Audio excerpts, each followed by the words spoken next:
Ya, halo semuanya. Semoga semuanya sehat dan tetap selalu mematuhi protokol kesehatan. Selamat datang kembali pada perkuliahan kita pada mata kuliah pembelajaran IPSSD. Pada perkuliahan ini, kita akan membahas tentang hakikat pembelajaran IPS di SD. Nah, adapun pokok bahasan yang akan kita bahas pada perkuliahan ini, di antaranya yang pertama, kita akan membahas tentang konsep belajar dan pembelajaran. Kemudian yang kedua, kita akan membahas tentang konsep IPS. Kemudian yang ketiga, kita akan membahas tentang konsep pembelajaran IPSSD. Dan yang terakhir, yang keempat, nantinya kita akan membahas tentang tujuan pembelajaran IPS di sekolah dasar. Nah, keempat pokok bahasan inilah yang akan kita bahas pada pertemuan hari ini. Baik, yang pertama kita bahas dulu pokok bahasan yang pertama, yaitu konsep belajar dan pembelajaran. Nah, pertama dulu kita bahas yaitu konsep belajar. Nah, istilah belajar mungkin sudah tidak lazim bagi kalian. Kalian pasti sudah selama kalian sekolah dari jenjang SD sampai saat sekarang ini, pasti sudah sering mendengar istilah belajar. Nah, apa itu yang dimaksud dengan belajar? Nah, di sini ada teori atau pendapat dari seorang tokoh bernama Gardner,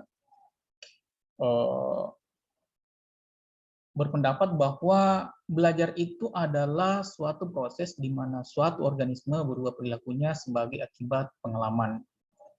Jadi, Gardner di sini menjelaskan bahwa ya belajar itu adalah perubahan perilaku akibat adanya pengalaman. Jadi proses perubahan perilaku itu terjadi karena adanya pengalaman. Nah, selanjutnya di pendapat lain dari seorang tokoh yang bernama Winkel, menurut Winkel, belajar itu adalah suatu aktivitas mental yang berlangsung dalam interaksi aktif antara seseorang dengan lingkungan dan menghasilkan perubahan-perubahan dalam pengetahuan, pemahaman, keterampilan, dan nilai sikap yang bersifat relatif, konstan, dan berbekas. Jadi kalau menurut Winkel di sini, dia lebih penekanannya kepada bagaimana aktivitas mental yang di yang berlangsung dalam interaksi aktif antara seseorang dengan lingkungan, yang nantinya itu hasil dari interaksi itu akan menghasilkan suatu perubahan dalam hal pengetahuan pemahaman ya, kemudian perubahan keterampilan, dan perubahan nilai sikap. Jadi kalau menurut Winkel di sini, perubahan yang dimaksud itu ada 3 aspek, yaitu aspek pengetahuan, aspek keterampilan, dan aspek sikap. Nah, jadi perubahan itu terjadi karena suatu aktivitas mental ya, yang berlangsung dalam interaksi aktif antara seseorang dengan lingkungannya. Jadi itulah belajar menurut pendapat beberapa tokoh, yaitu tadi dari Gardner dan Winkel. Nah, itu tentang belajar. Selanjutnya, kita akan bahas mengenai tentang konsep pembelajaran. Jadi, tadi tentang konsep belajar, nah sekarang konsep pembelajaran. Kata pembelajaran ini sebenarnya itu berasal dari kata belajar ya. Di kata pembelajaran ini itu dari kata dasarnya belajar. Nah, kata pembelajaran itu merupakan perpaduan dari 2 aktivitas, yaitu belajar dan mengajar. Jadi kalau kita mendengar istilah pembelajaran ya, atau kata pembelajaran, jadi aktivitas yang terjadi dalam kegiatan pembelajaran itu ada 2, yaitu aktivitas belajar dan aktivitas mengajar. Aktivitas belajar itu secara metodologis cenderung lebih dominan pada siswa, sementara aktivitas mengajar secara instruksional itu dilakukan oleh guru. Jadi ada kegiatan belajar yang dilakukan oleh siswa dan ada kegiatan mengajar yang dilakukan oleh guru. Jadi istilah pembelajaran sebenarnya ya itu adalah penyederhanaan dari kata belajar dan mengajar atau penyederhanaan ya dari proses belajar mengajar atau ya sederhananya biasa kita sebutnya kegiatan belajar mengajar. Jadi ya secara istilah pembelajaran seperti itu. Jadi kalau kita mendengar istilah pembelajaran berarti itu bisa kita pahami bahwa terjadi kegiatan belajar mengajar atau proses belajar mengajar atau ya itu tadi penyederhanaan dari kata belajar dan mengajar. Nah, itu mengenai tentang pembelajaran. Nah, selanjutnya kita akan bahas tentang konsep IPS. Nah, istilah IPS atau ilmu pengetahuan sosial, kalian juga sudah pasti tidak asing ya, maksudnya tidak asing dengan istilah ini ya. Ketika kalian duduk di SD, waktu masih belajar di jenjang pendidikan dasar, di sekolah dasar, atau di SMP, atau mungkin di SMA juga ya, kalian sudah pasti pernah mendengar istilah ini, IPS atau ilmu pengetahuan sosial. Nah, apa itu ilmu pengetahuan sosial atau IPS?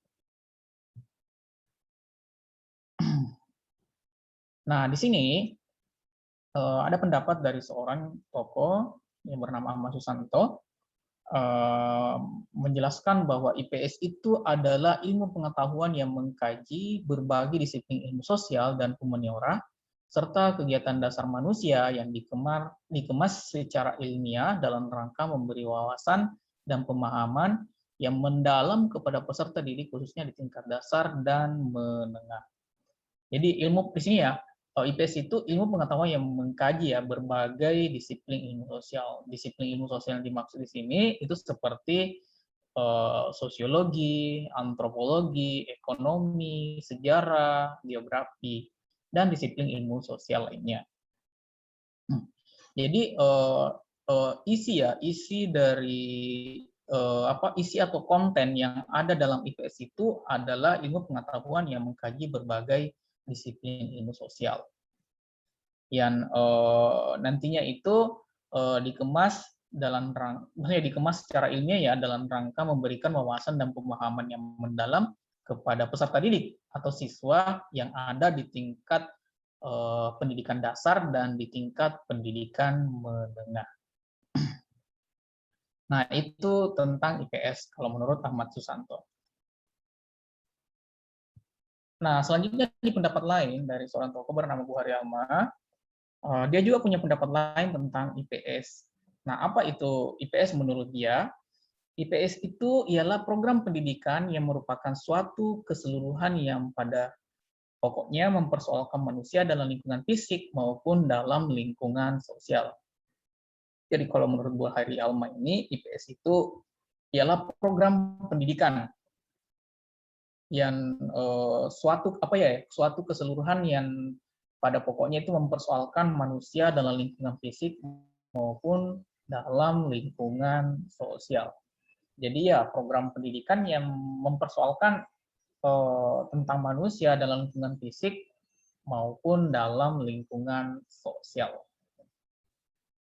Nah, selanjutnya IPS menurut kurikulum pendidikan dasar tahun 1993 disebutkan bahwa IPS adalah mata pelajaran yang mempelajari kehidupan sosial yang didasarkan pada kajian geografi, kajian ekonomi, kajian sejarah, kajian antropologi, sosiologi, dan tata negara. Jadi kalau menurut kurikulum pendidikan dasar ini, IPS itu adalah mata pelajaran.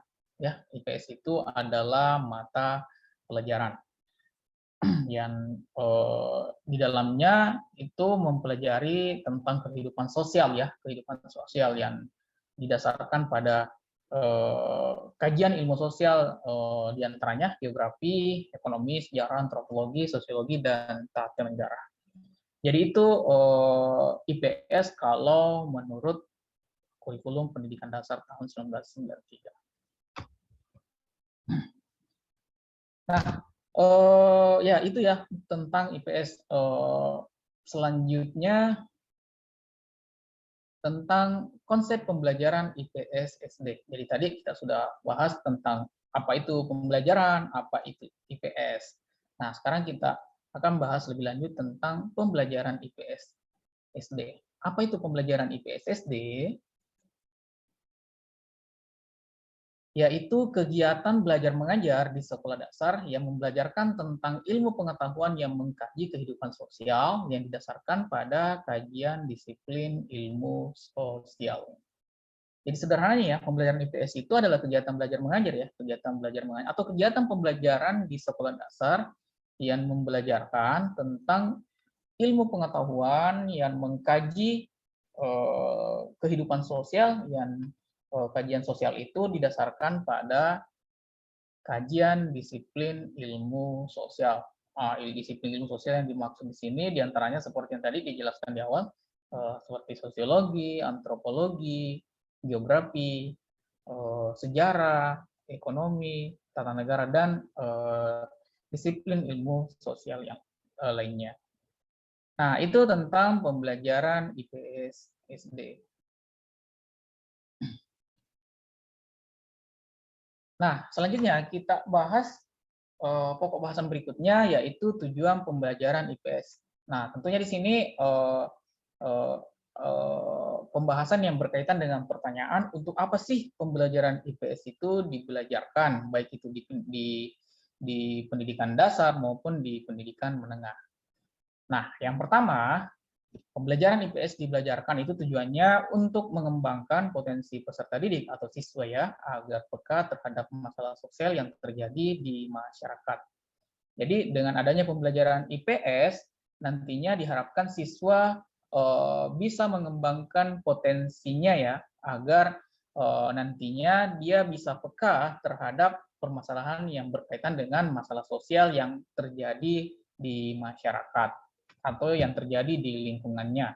Karena tentunya kan siswa atau peserta didik itu dia tidak bisa terlepas dari yang namanya lingkungan masyarakat.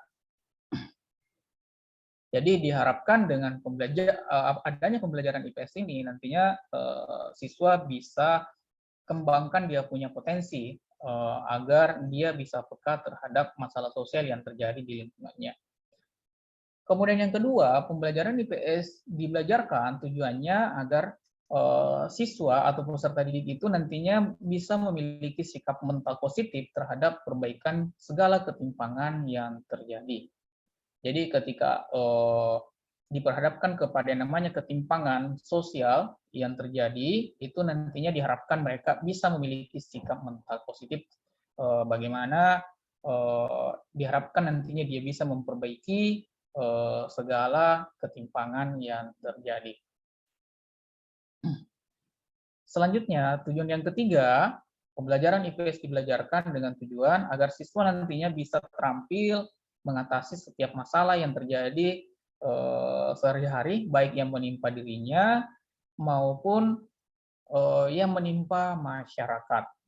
Jadi dengan adanya pembelajaran IPS SD ini, nantinya siswa itu punya keterampilan bagaimana siswa atau peserta didik itu bisa mengatasi setiap masalah yang terjadi dalam kehidupan sehari-hari, baik itu yang menimpa dirinya sendiri maupun yang menimpa masyarakat.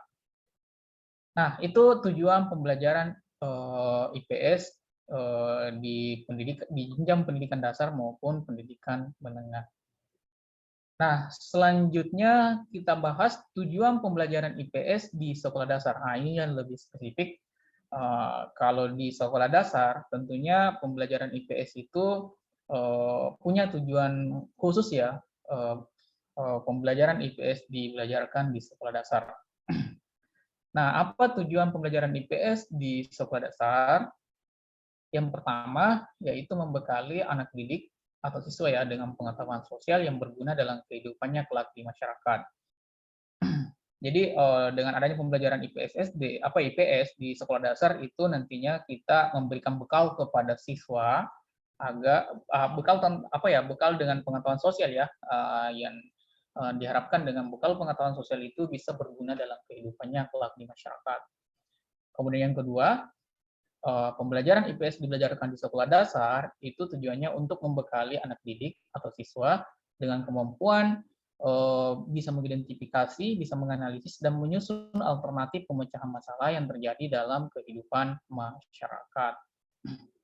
Jadi ya dengan adanya ini pembelajaran IPS di sekolah dasar nantinya siswa itu punya bekal ya, dia bisa punya kemampuan mengidentifikasi, punya kemampuan menganalisis dan menyusun alternatif pemecahan masalah sosial ya yang terjadi dalam kehidupannya di lingkungan masyarakat.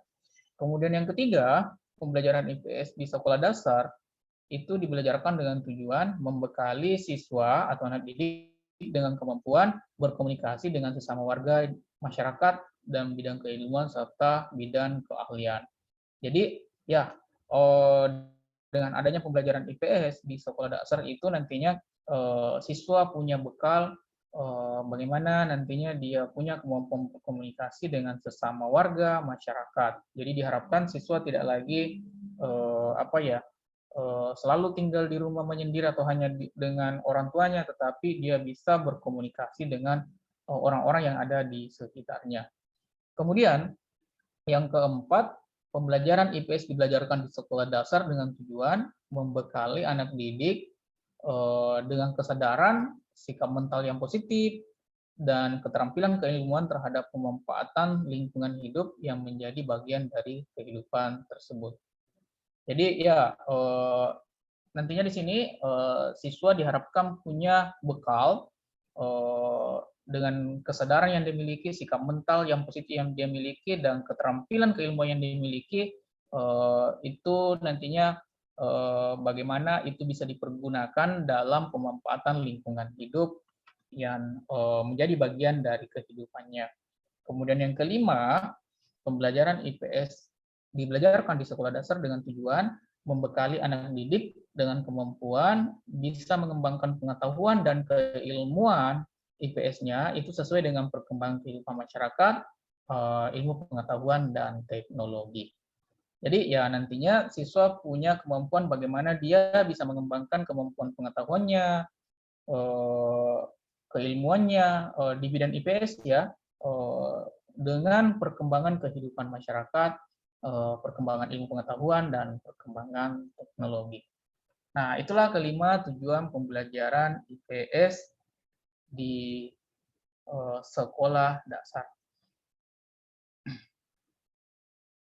Oke, baik. Itulah pemaparan materi terkait mengenai tentang pembelajaran IPS di sekolah dasar. Jika ada hal yang ingin ditanyakan, silakan disampaikan dan kita diskusikan. Terima kasih.